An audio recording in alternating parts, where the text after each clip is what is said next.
po sa inyong lahat na mga kalakbay at sumusubaybay sa Radyo Maria Philippines. Narito na naman po ang Life Matters brought to you by Family Media Advocacy Foundation at Josefa, samahan ng mga kababaihan na nagpapahalaga sa buhay at pamilyang Filipino. Salamat sa inyong kabutihang loob sa Radyo Maria at narito kami. Dahil ang inyong mga donasyon at suporta ang patuloy na nagpapalawig sa himpilang ito. Pagpalain kayo ng Diyos, nasa season 3 na po ang ating programang Life Matters. Ako po si Clyde, ang inyong host sa gabing ito, at kasama ko po si Dr. Angelita Miguel Aguirre. Tayo po ay magdasal. Sa ngalan ng Ama at ng Anak at ng Espiritu Santo. Amen. Mahal naming Ama, pinupuri ka po namin at pinasasalamatan sa gabing ito, sa araw na ito. Salamat sa biyaya ng buhay, sa biyaya ng kabanalan, sa biyaya ng kalinisan, sa biyaya ng pamilya, ng karunungan.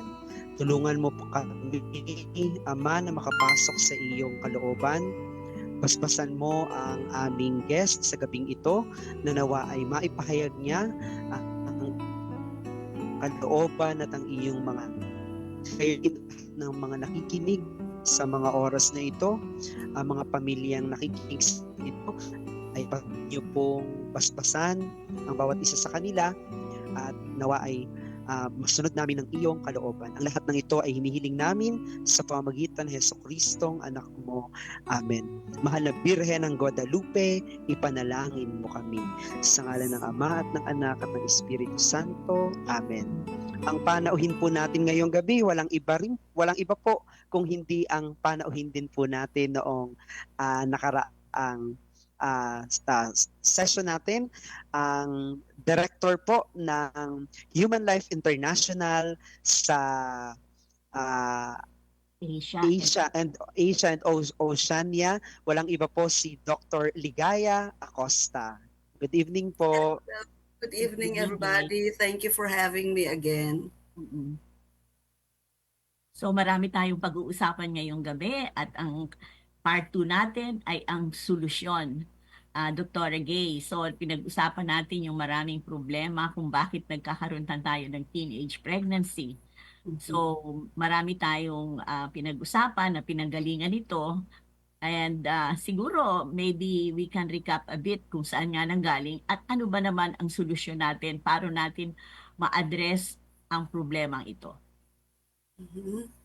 So last time ipinakita natin sa ating mga tagapanood at nakikinig ang tungkol sa foreign, ito ay hindi Pilipino, pero galing ito sa mga tinatawag nating international death peddlers.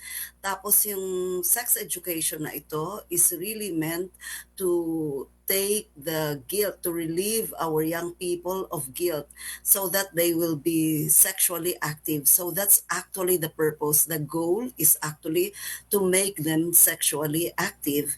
And of course, this is because they want everyone to be using contraceptives. They would know that they wouldn't want to get pregnant. So kailangan gumamit ng contraceptives. At alam natin, ang contraceptives is a multi-billion dollar industry.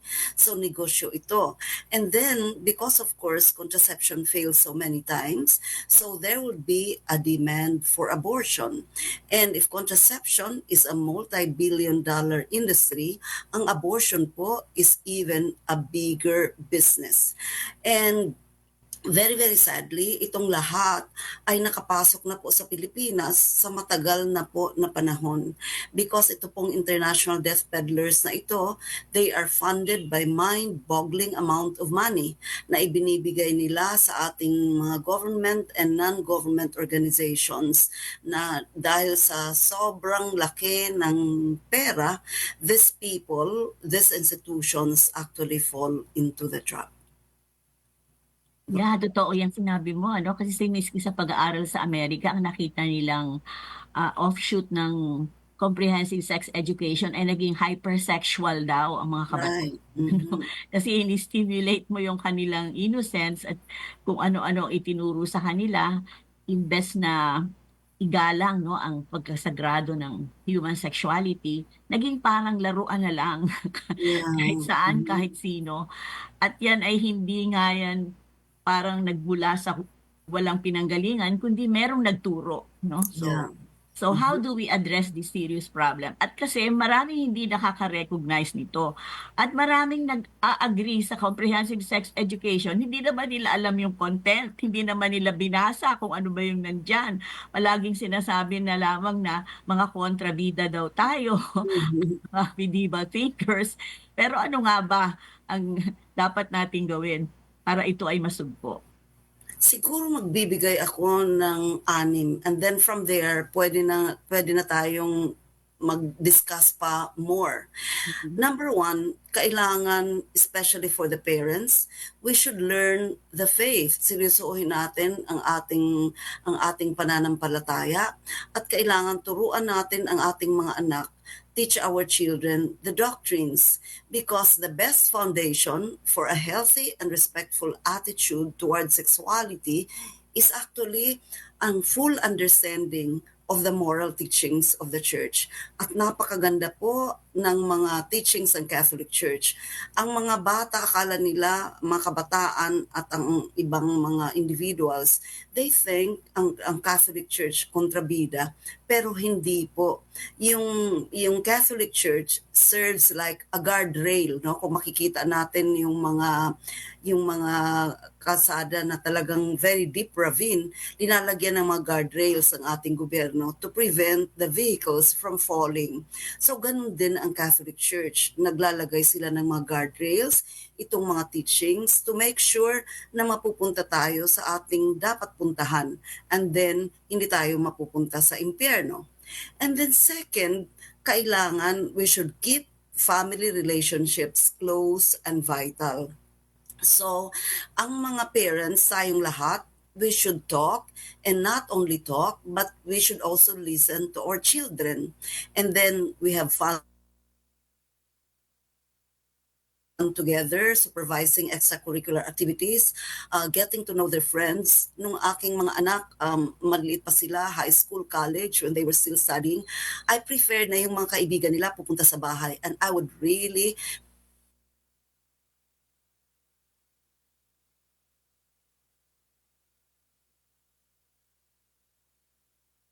dito sa bahay kasi alam nila na safe dito yung kanilang mga anak. So, kailangan din natin encourage na merong mga chaperone, yung mga group activities, kasi alam natin na yung mga activities, kung minsan maraming mga nangyayari doon. Hindi lang kung minsan, maraming beses na maraming nangyayari doon na hindi natin gusto. And then, we should discourage single dating. So, dapat nga may chaperone. So, in the work of education, the family forms man in the fullness of his personal dignity according to all his dimensions, including po yung social dimensions. Pangatlo po, tayong mga parents should reclaim our right and duty as first and most important educators of our children, and we should prepare ourselves to fight for our right as parents, no? And of course, we should educate for chastity. And this is absolutely essential because this is a virtue that develops a person's authentic maturity and makes him or her capable of respecting and fostering yung tinatawag nating nuptial meaning of the body. And yung Catholic Church po is firmly opposed to imparting sex information dissociated from moral principles, na yun po ang nangyayari ngayon ay pinakita natin last time. And then, we also advise na magkumpol-kumpol yung mga parents for citizen action to fight for the only sane and morally correct solution, which is a complete ban on classroom comprehensive sex education. And of course, the most important is we should always pray, pray, and pray. That's the most important. Clyde and Wow, Dr. Angie. ang ganda naman po nung inyong sinabi. Ah, Pero paano po ba effectively maituturo ng simbahan yung chastity or yung kalinisan among teenagers? Actually, we have been doing it at Human Life International, and I see na maganda ang resulta. In fact, very recently, in the past few months, I've been going on campus tours. So dati, pag isa lang na topic yung kanilang ibinigay sa akin, then I would only be there like for 1-2 hours. Pero yung ngayon, I redesigned everything. Kailangan at least isang araw para maintindihan ng mga kabataan tungkol sa human dignity. So bakit ba kailangan alagaan natin ang ating mga sarili? Because we were made in the image and likeness of God, etc. Bakit natin kailangan i-protect ang buhay at ang pamilya? At ano yung mga challenges ngayon? And then we now go to the issues, like for example, itong sex education, yung unmasking the gender ideology, and then the wisdom of God's plan for our lives, at meron pang iba. So mas na-appreciate ng mga kabataan kasi napapagtugtog nila na kaya pala hindi namin dapat isurrender. We should actually respect our human sexuality because it's a most precious gift from God, which is actually yung intimate relationship is actually reserved for marriage. So naiintindihan nila yun. Kasi ang teachings ng Catholic Church, Clyde, are actually very, very beautiful and powerful. And it is not only meant for Catholics, it is actually for everyone. So I'm happy to share with you na I've been going to many different countries, and many of them are not actually Catholics. Some are Muslims, some are Buddhists, and many of them don't even believe in God. They're atheists, like in Europe, no? Pero pag naririnig nila ito, and I've never been to any talk na hindi ko sasabihin yung aking pananampalataya, i-share ko. And then they are attracted to it because really, there is power in the gospel of life. Yun ang dapat nating maintindihan. I've never have any illusions na magaling ako. That's why I need to prepare a lot, to pray so hard, to fast, because I depend only on God's grace and power, on His most powerful anointing. And I become more and more passionate each day kasi they are drawn to the teachings. Kasi nakikita nila, bakit ba hindi itinuro ito sa amin noon? Kasi ang itinuturo sa amin sa eskwelahan is, naku, okay lang. If you feel like doing it, go ahead and do it. Just make sure you don't get pregnant. So, dinidistribute dun sa schools, yung condoms, yung tinuturo sa kanila, yung mga contraceptives. And then they realize na itong chastity na ito, which is actually a virtue, is actually very beautiful. In fact, I experienced like in Papua New Guinea. Alam mo, sa Papua New Guinea, very different talaga. Winarningan ako ng mga pare na be very careful, baka you will not be able to go home alive. Pero, by God's amazing grace, buti na lang doon ako nagstay sa isang convent ng mga madre. So beside my room was actually nandun yung kanilang prayer room, na nandun yung Blessed Sacrament. So doon ako nagbababad, no? At talagang I was praying so hard. So nagpunta ako, I was sent by the bishop to this school, na yun ang pinakamalaking school doon sa where I was. Tapos alam mo, nung doon na sa vow of chastity, walang tumayo. And then somebody at the back raised his hand. Sabi niya, Dr. Acosta, what can you do when it is part of our culture na even our parents will tell us go and have sex and don't come back kung wala kang kita, mga ganon. Parang it's very, very natural for them. And then when they dance, kuan pa, no, topless sila. Akala ng mga tao, it's just normal na ganon. So, walang effect yun. Pero I actually spoke with many of the natives. Yung pala, after nun, maraming nangyayari. Syempre, itong pag nakikita mo yung mga private parts ng katawan natin, like for example ng breast, of course, it arouses the passions as well as the intellect ng ating mga tao. So, maraming mga nangyayari. So, nung sinabi na yun, I really had to pray a lot and said, Holy Spirit, please take over. Ito na siguro yung sinasabi nila sa akin. And then, with all the kindness that I could muster, sinabi ko sa kanya, I hope you will believe me na it was out of love that I traveled so many miles, 1,000 miles from my country, the Philippines, to bring this beautiful message to you. And, that's why we go to school so that we can learn. And then that's why we have seminars like this so that we can learn what is good and what is true and discard whatever it is that is not good and that is not true. And remember, Catholic school yung pinuntahan ko. Tapos alam mo, nung i-explain ko yun lahat, by God's amazing grace, kasi in-explain ko siya, by God's amazing grace, all of them, they stood one by one, and then they took the vow of chastity. There was only one who didn't take it. And I told them, I know that many of them were they were already sexually active, but you can have a second virginity. I actually advise them you can go to confession, and I explain what is the beauty of confession, and it was really, really beautiful, and I cried. And the bishop was very, very, very happy and sent me to all the other areas in his diocese. So by God's amazing grace, so we should not be afraid to preach what is true and what is good, yung authentic teachings of the Catholic Church, because there is truly, truly power in the gospel of life. Alam mo, Dr. Gabe, that there is really truth to that, no? Because even my medical students, when I was still in the faculty of UST, when I told them about reclaimed virginity or secondary virginity, because remember last time I shared with you that when my students in bioethics made an informal survey, they found out that 20% of their classmates are sexually active unmarried, no? So I said, wow.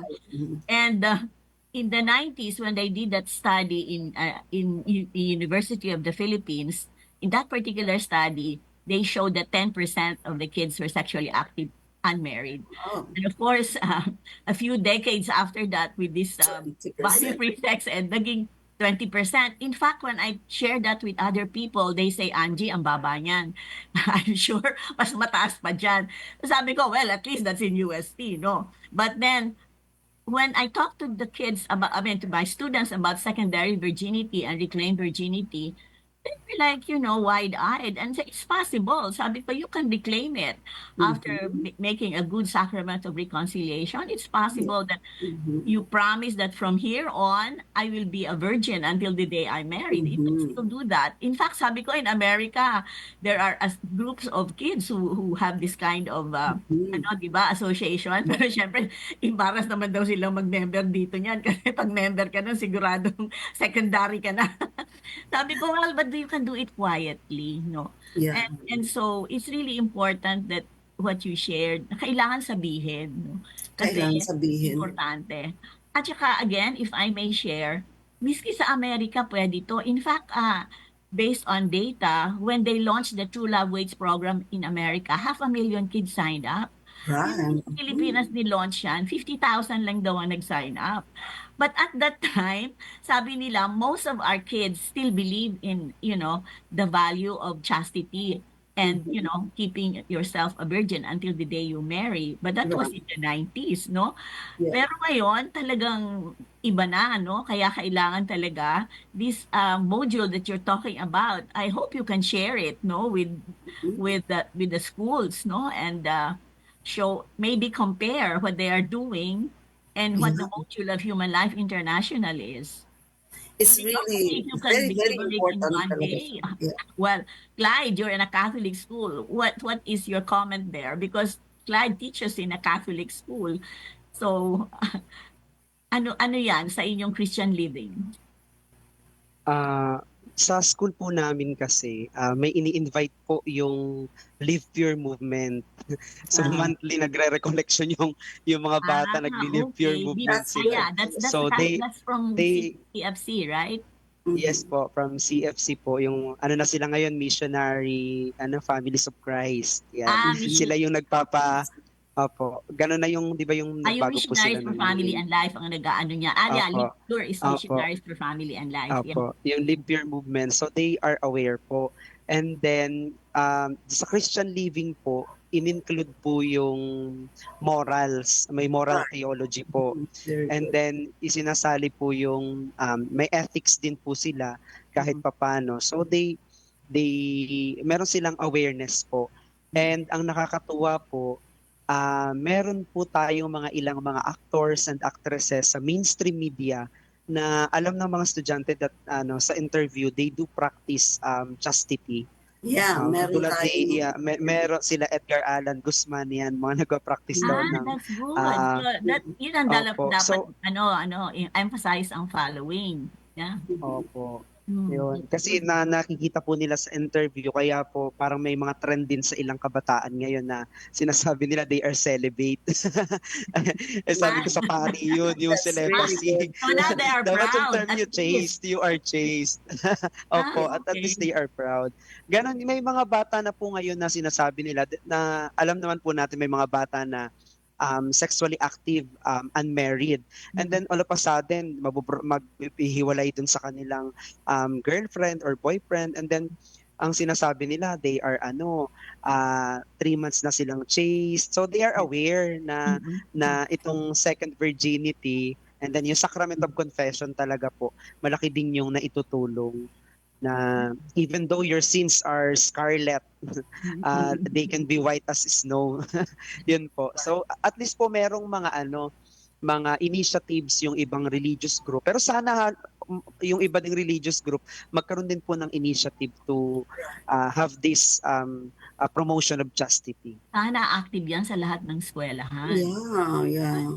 Di ba, I nasa SEAP ka, Clyde? So, what do you tell them, your friends in the SEAP, no? Catholic Education? Yung may mga schools po na syempre sinusubukan pa rin pong abutin ng Live Pure movement, pero ang napansin ko po yung public schools, yung government schools, they do receive Live Pure movement.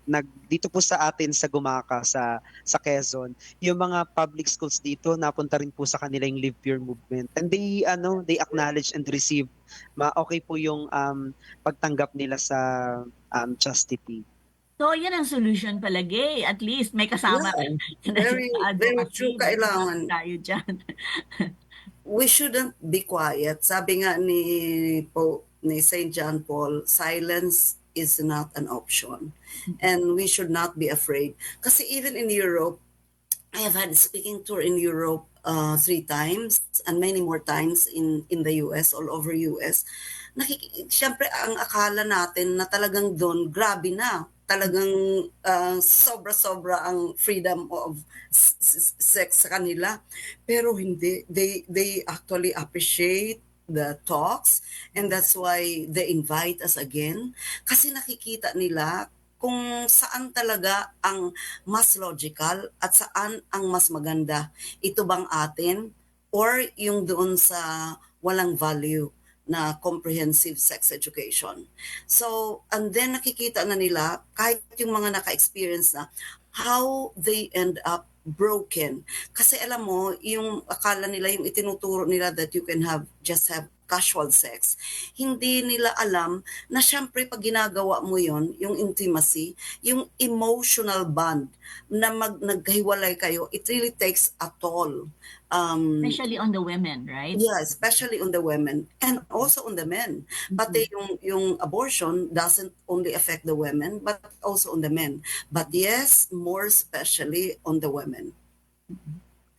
In fact, miski sa pag-aaral sa Amerika, nakita nila na sa isang community daw or school, if only 10% are sexually active unmarried, it's really wise to teach abstinence education. Kasi ang ginagawa ng kabila, parang, lahat yan, ganyan, so ganito na lang gawin mo. Pero, and they don't touch on the abstinence issue.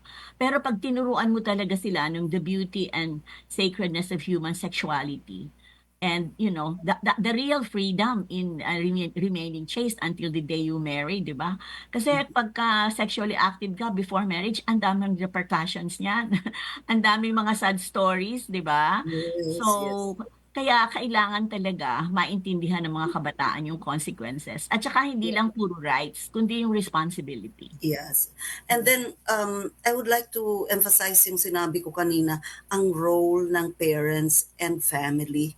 We have to remember in the very beautiful document of the Catholic Church, yung The Truth and Meaning of Human Sexuality, na I hope every parent would read, at saka yung ibang teachings ng Catholic Church, talagang ine-emphasize ang primary right and obligation ng parent to be the educators of their children. Yung iba, like teachers, their role is only subsidiary. So hindi sila pwedeng pumalit sa mga parents.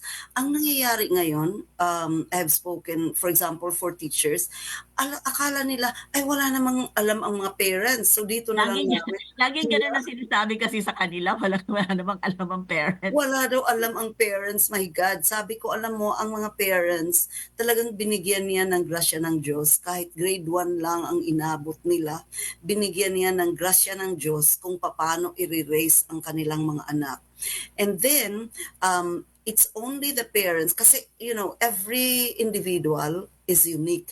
So yung pagturo sa kanila, hindi dapat gaya ng classroom sex education na lahat doon yung mga bata tuturuan ng ganito, ganito, ganito. Actually, it should be in accordance with yung growth and maturity ng bata. So hindi mo ibinibigay lahat, and it's only the parents who would know that. At saka yung sex education, hindi naman ibig sabihin nun na ituturo mo talaga like what they're doing na pornography na talaga, how to do it na. Kasi iba yung kanilang itinuturo. Pero yung sa atin, in the Catholic Church, is very, very beautiful. And then it has been found na kung yung mga bata, hinahayaan lang sila, especially in the period of innocence, na from 5 years old up to puberty, pag hindi sila tinuturuan nitong mga kabulastaganan sa sex education, they actually remain chaste. It's actually a result of a study. So we should not destroy their period of innocence. So they remain chaste. Pero yung study nagpapakita na nung isinama nila yung comprehensive sex education, yung mga bata, na-istorbo sila. So kaya hindi na nila natututunan, nawawala yung interest nila kasi yung focus na lang nila sa mga bodies. Hindi na nila an English and math. In fact, I attended parang it was sa DepEd yun. So dito ako sa hapon na speaker, so I was listening to their inputs. So nagproblema sila kasi yung mga bata, very poor sa math, very poor sa English, ang mga kuan, paano nga itinuturo nila itong sex education at isinali sa lahat ng subjects. Alam mo yan, Dr. Angie, no? Yes, Kahit yes. sa math, Yung isinali vertical and nila horizontal. Yeah. itong sex education, they have practically, ang kasamaan, they have practically incorporated it in all the subjects. Can you imagine that? So kung tayong mga parents, hindi tayo makikialam. Halimbawa, yung mga parents kasi isinurrender na nila sa school yung kanilang right and obligation as the primary educators of their children. So kailangan i-reclaim natin yon. Yung mga, especially for the elementary, no, pagdating nila sa bahay, dapat titingnan natin yung kanilang mga books, and I always did that. When my children were young. So when they come home, I always look at their assignments, their books. Pero kailangan alam din natin na ang ginagawa din ng ibang mga schools, hindi ipinapadala itong mga horrible things. Meron na silang lagayan doon sa eskwelahan purposely to keep it from the parents. Yeah, hindi ba there was an instruction not to bring this home precisely so that the Yeah. parents will not see, di ba? In the initial modules that were reviewed, nakalagay, wag mo itong iuuwi. Dito mo lang Yeah. ito iwanan sa eskwelahan. I think we are getting deeper into our discussion, Clyde. So, Opo, let's have our halftime break po. Magbabalik po tayo makalipas ang ilang paalala.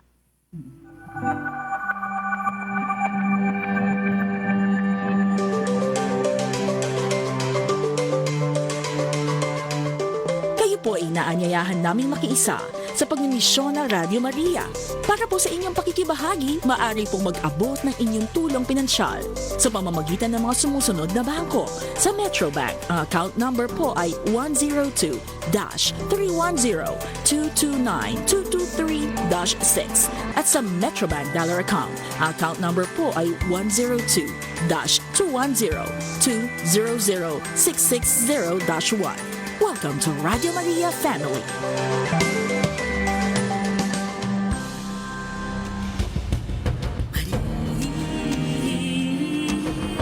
Ito po si Nancy, volunteer ng Radio Maria. Ako po ay mapalad at ako ay tinawag upang maging volunteer ng Radio Maria kasama ng aking buong pamilya na naglilingkod sa tawag ng Inang Maria. Sana po ay patuloy na lumago ang Radio Maria at lalong lumalim ang ating pananampalataya sa Diyos sa tulong ng ating Inang Maria.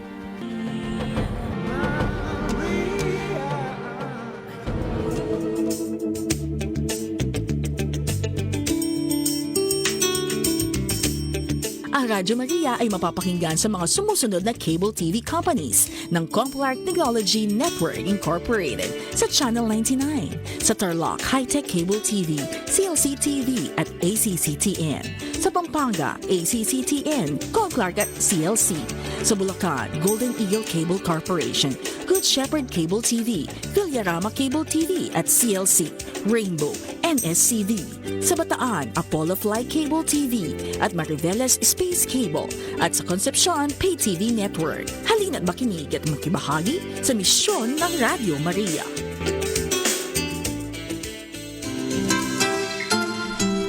Radio Maria, bringing Christ into your home.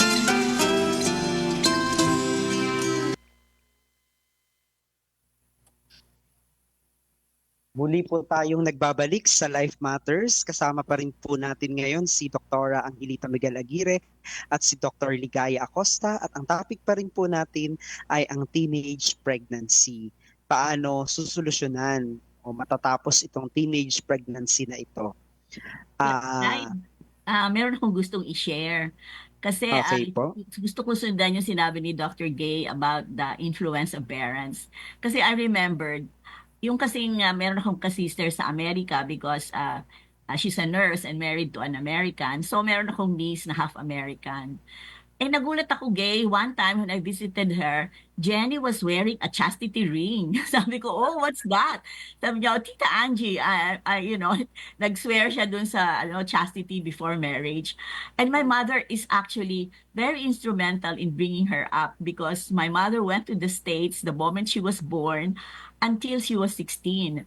And true enough, no, and she was telling me, oh, my friends are making fun of me. But, talagang believe siya doon sa chastity before marriage. And true enough, until the day she married in her middle 20s, no, she was chaste, no? So sabi ko, pwede talaga pala. And I think the great influence there is the grandma. Because, my sister didn't like to bring her to a daycare when she was growing up. So my mom stayed with her until she was 16. So, huwag nating i-underestimate yung influence ng ating not only parents but also the grandmas. Grandparents, very important. Yeah. In fact, I have a separate talk on that, yung grandparents and elderly. Or maybe you can talk a little bit about, because yung iba, di ba kung minsan laging ang impression, ano ka na pala, grandma ka na pala, di ini-spoil mo mga apo mo. So I say, no, you cannot do that. Kawawa naman ang mga bata. I treat my grandchildren the same way I treated my children because I like them to grow up properly, hindi yung spoiled, no? Ayaw mo maging spoiled brats yung mga bata. Kawawa naman sila. So I think, di ba, may Grandparents Association na ngayon. So that's being strengthened by the church and the Holy At sa ang Family. grandparents, Tita Angie, yung experience nila of a lifetime na pwede nilang ma-share sa kanilang mga apo. So, we shouldn't deprive the children na maging close sa kanilang mga grandparents. Like, I am a grandparent like you, and Yeah, I'm very close to my grandchildren. that's Very, true. very close to my grandchildren. So malaki ang influence talaga ng mga grandparents. So if it can be done in the US, kasi alam mo sa US, it really runs deep sa kanilang heart kasi nakita nila kung anong effect ng free sex. So ano ang naging resulta ng may free sex sila? Ang rate of abortion really rose so very, very high. Meron tayong data niyan na pati yung rate ng single parent, yung ibang mga masasamang epekto. So, sobrang nakita nila yun. So, nakita nila na there's really a need for these programs. That's why even sa March for Life, kung makikita natin, susubaybayan natin every third Sunday of January in the US, pinakamarami doon mga kabataan, mga estudyante. Yeah. And they say, we are a pro-life generation. We say no to abortion. We are pro-life. So I feel very, very proud na tingnan mo yung mga kabataan, no? They are actually the ones leading the march, yung nasa front mga kabataan. Kasi that's why we're very, very proud of Clyde, mga kababayan. Kasi syempre, kami ni Dr. Angie, we're not going to be here forever. So we need to train young people. So that's why, in fact, even us at Human Life International, me as Regional Director of Asia and Oceania, talagang binibigyan din ko yung training so that we can multiply ourselves. No? So kailangan natin i-train din yung mga kabataan. Tapos yung peer counselors, kailangan din on our side. Kasi doon sa kabila, Dr. Angie, nagtitrain sila ng peer counselors, pero alam mo, tinignan ko yung module nila noon when I was still at the Department of Health. Yung peer counselors, ang training sa kanila, hindi sila sasagot, they will just listen. Okay, if you feel good about it, then go ahead and do it. Kaya Just lagi sabi, don't be judgmental. Wala don't wala be kang comment. No comment. non-judgmental. So, listen na kuan ganito. Hindi ka pwedeng mag-advise ng... So, it's a horrible kind of counseling kasi hindi sila equipped. In fact, dito sa sex education na ito, hindi dapat ang mga children ang kanilang itinatarget. Yung even with us, the parents should also be targeted para pareho yung may tinuturo natin sa ating mga anak. Kasi alam mo kung minsan nga ang problema, may mga parents na takot sa anak nila, 'di ba? That was mentioned in one of our discussion, 'di ba?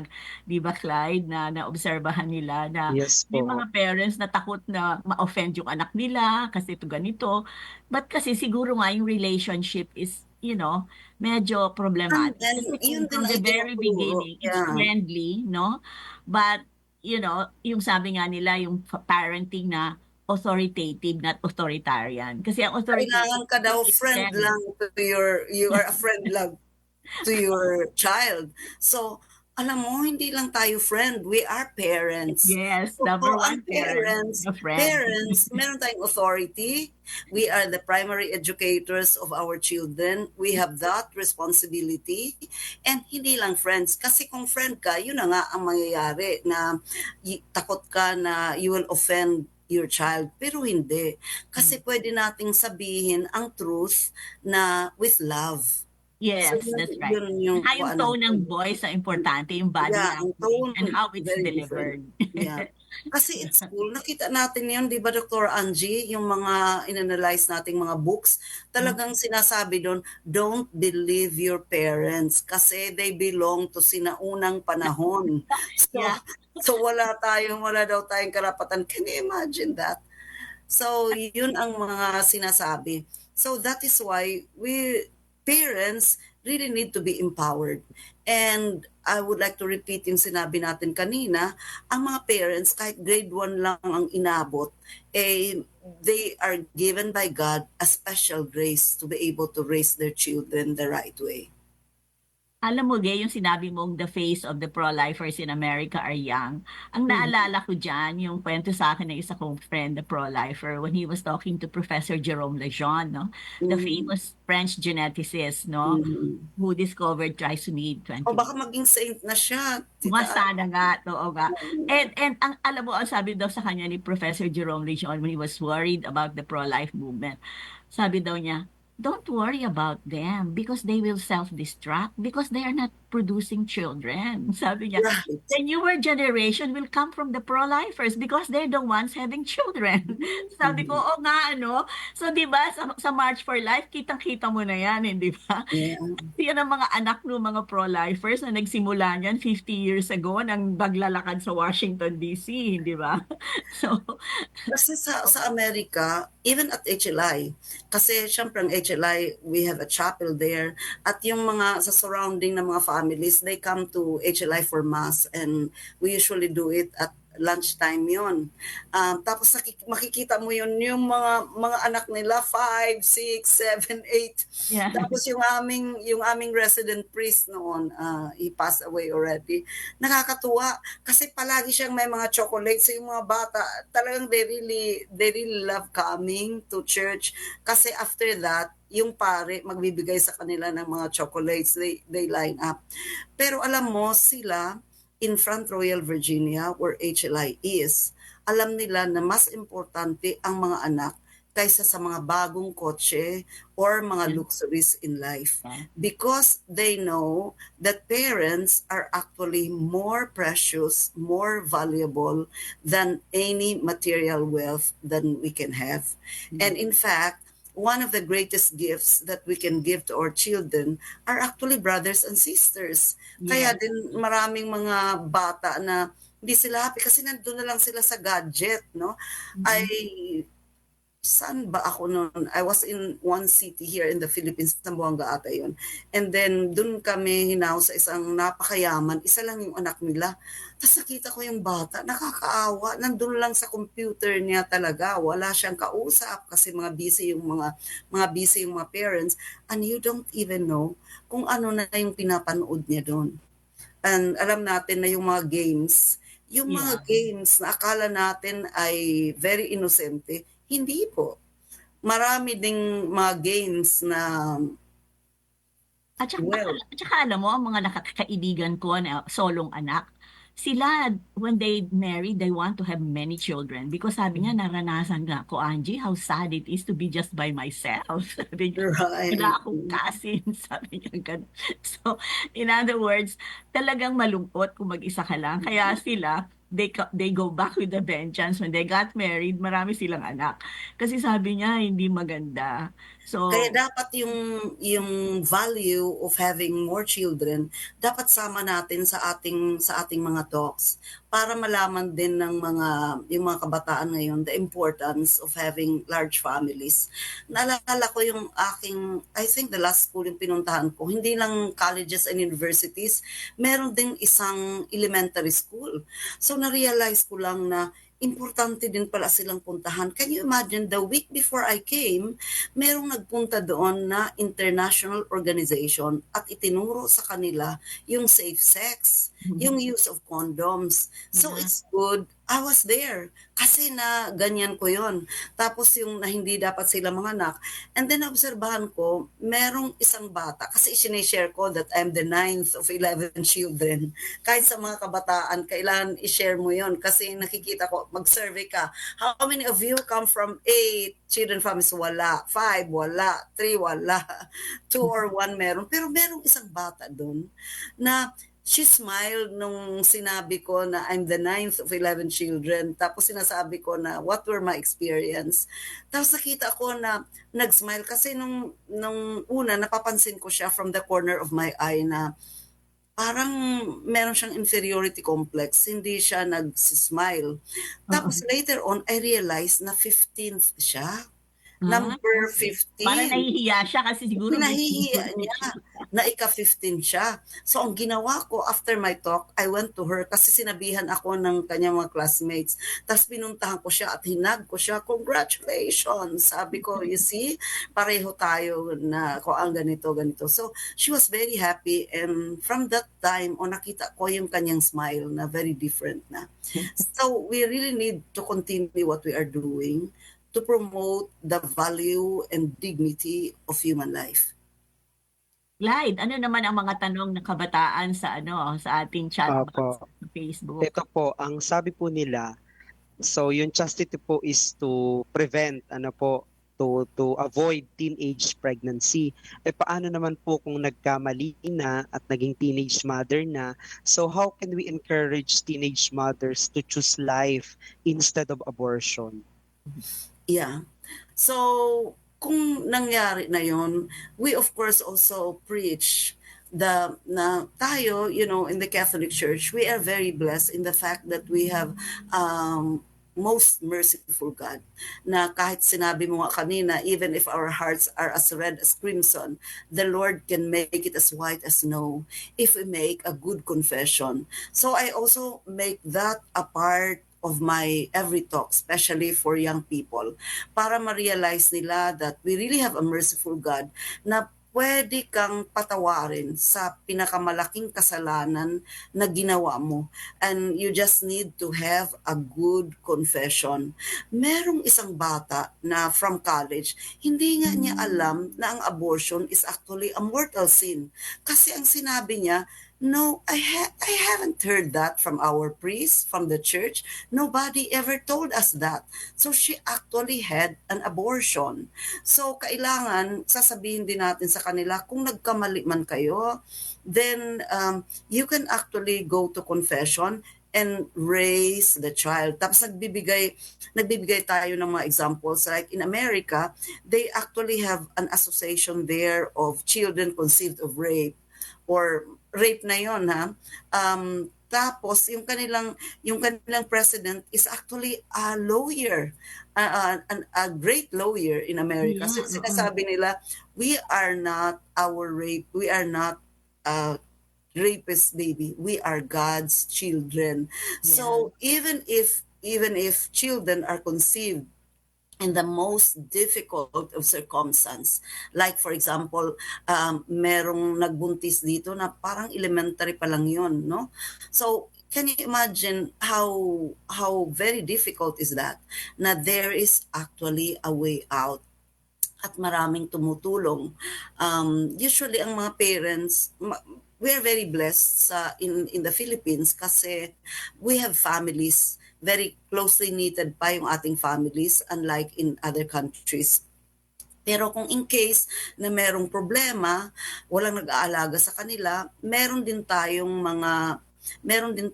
mga organizations, charitable organizations. In fact, I know ang Missionaries of Charity, they run homes for unwed mothers at marami pang iba. So may tulong na pwede. At saka they can go to their priest to ask for counseling. No. Meron tayong hotline for Welcome House. Meron hotline, yeah.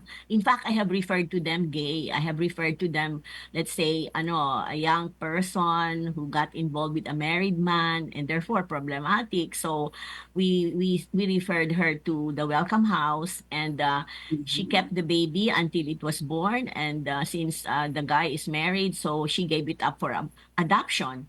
No, and that kid was adopted by an Australian couple, no? So yung mga ganun ba? So there's a support system. So have we provided that to you, Clyde? Because I think our parish should have that. We disseminate. Even Congressman Atienza, meron siyang Meron homes siyang for home for the children. In Home fact, for the sabi niya, father siya, lahat Atienza yun, yung apelido. So, how many hundreds of children na yung na-raise nila doon. And now, kung minsan bumabalik sa kanila, no? So you see, very thankful. every child every child conceived in this world, merong purpose din ang Diyos sa bawat isa. So, we should always tell them to never make abortion as an option. Tapos, ang experience pa natin, pag actually ipinepresent na siya, yung baby dun sa mga parents or grandparents, they accept the children. Kasi syempre iba yung power ng mga babies, no? And ayaw na nilang ipa-adapt. Pero kung ayaw rin nila, of course, adoption is an option. At maraming gustong mag-adapt kasi marami din ngayon ang hindi nagkakaanak. At saka wag nating paniwala yung sinasabi nila na mas worse daw yung ipa-adapt. Di ba merong ganong mantra ang Planned no. Parenthood na mas worse daw kung ipapa-adapt mo. Sabi ko, paano naging worse yun? You're giving an opportunity for the child to live and to have Yeah. parents who will truly love them. Di ba? How can adoption be worse than murder? Kasi Kaya kailangan ipaintindi natin sa lahat that abortion is actually the worst murder of all because the mother becomes the killer of her own child. Kasali doon yung tatay kung nag-support siya or grandparents. So, sabi nga nung isang bishop, nahihiya tayo sa ating mga kapitbahay kasi nga, ay nako, anong sasabihin na lang ng ating mga kaibigan, nasa alta sosyedad tayo. You're ashamed of them, pero hindi nahihiya sa Diyos. naalala yung anong sasabihin ng Diyos na pinatay mo yung sarili mong anak. And of course, marami din tayong mga kwento ng mga teenage mothers pero pinalaki nila yung kanilang mga anak sa tulong ng kanilang mga grandparents and now these children are highly successful. So we have a lot of stories about that. So itong mga stories na ito, kailangan nating i-share para mabuhayan sila ng loob na it's not the end of the world. At saka meron din mga nagkaanak sila sa pagkadalaga and then later on because they didn't do it again, they learned a lesson, nakakapag-asawa sila at nagiging maganda yung buhay nila after. Napakaganda po pala nung mga tulong ng simbahan kasi yung sinasabi ng mga kapila puro lang tayo preach, wala namang pastoral action. Pero nakita po natin ngayon na meron naman pala talagang ginagawa ang simbahan. Of course, Clyde, ang Catholic Church is actually the greatest, the biggest organization na maraming charitable projects is the Catholic Church actually. Pinakamaraming hospitals, pinakamaraming charitable organizations is actually the Catholic Church. Actually, Clyde, sa Welcome House, they can keep themselves incognito. If they don't like to reveal their own identity, iniiba yung pangalan nila doon and they kept there until they deliver the baby. So that's a safe place for people who are conscious about their reputation. Merong mga ganung lugar. So kailangan lang malaman. So dapat sa lahat ng parish siguro and family life ministry magkaroon ng hotline nila. Diba? Opo, yung directory po siguro ng mga institutions na pwedeng lapitan. So that they know siguro yun po ang magandang gawing project nung kailangan encourage natin yung in all parishes, hindi lang sa mga dioceses na merong pupuntahan to encourage these teenage mothers na para suportahan sila at hindi sila i-discriminate, but then of course we also encourage them to learn from their mistakes. Yun ang importante doon. Napakaganda po nung ating topic, bagay na bagay sa Jubilee of Hope. Na merong hope for teenage mothers. There's hope for the Philippines. Nasa huling 3 minuto na po tayo ng ating programa. Meron pa po kayong sasabihin, Dr. Ligaya Acosta? Well, I'm so happy. Again, thank you so much for having me here. And to the parents, again, please always remember the Catholic Church always tells us that the parents are the primary educators of our children. And that right actually is original and primary, irreplaceable, and inalienable. So therefore, ang role po nating mga parents is actually primary. Yung iba ay subsidiary lang yung kanilang responsibility. And ang Pontifical Council po for the Family urges parents to have confidence in the rights and duties in the education of their children, knowing that all of us parents are actually sustained by God's gift in this noble task of being a parent. So maraming salamat po for having me here again. Thank you so much. Dr. Angie. Thank you so much, Dr. Gay. And of course, ang isa rin naming important core message is be chaste before marriage because that gives you true freedom. True freedom to marry the right person. Kasi kung minsan, pag nagbuntis ka, hindi naman pala totoong pag-ibig yun, di you married the wrong person. Tapos lalong nauuwi sa hiwalay. So, And meron akong idadagdag doon na siguro Okay. ating mga mensahe sa ating mga kabataan is that true love waits Yeah. until marriage. If your boyfriend or girlfriend tell you, prove to me that you love me by going to bed with me, look at them straight in the eye and tell them you are a liar. Because if you truly love me, you will respect me and wait till we get married. Amen. Amen to that. Amen. Ayan. Salamat po sa ating mga tagapakinig at sumusubaybay sa Facebook. Please stay po for the next program, ang Men of Light. At sa ating muling pagkikita po sa April 11, ang ano nga po yung ating pag-uusapan, Dr. Angie? What's our next topic po? We will finalize it, Clyde. Okay po. Ayan. So, ayan, magkita-kita po ulit tayo. Also, please remember to visit the website of Radyo Maria for announcements and activities. At salamat pong muli sa inyong generous donations para sa ating patuloy na paglilingkod sa inyo. Tayo po ay mananalangin in the name of the Father, and of the Son, and of the Holy Spirit. Amen. Amen. Heavenly Father, thank you for this wonderful topic. Thank you for this opportunity to share the gospel of life. Teach us your ways, O Lord, that in everything we do and say, we may glorify you and that we may defend the sacredness and the sanctity of human life and family. Amen. Our Lady of Guadalupe, pray for Pray for us. Blessed Carlo Acutis, pray Praise for God. us. In the name of the Father, and of the Son, and of the Holy Spirit. Amen. Amen. Maraming salamat po. Thank you. Thank you. God bless us all. Puri, anak mo, kay Kristong kuya ko, akayin.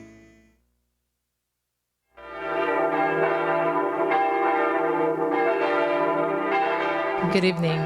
We invite you now to join us in praying for our departed brothers and sisters. Let us say our prayer for souls.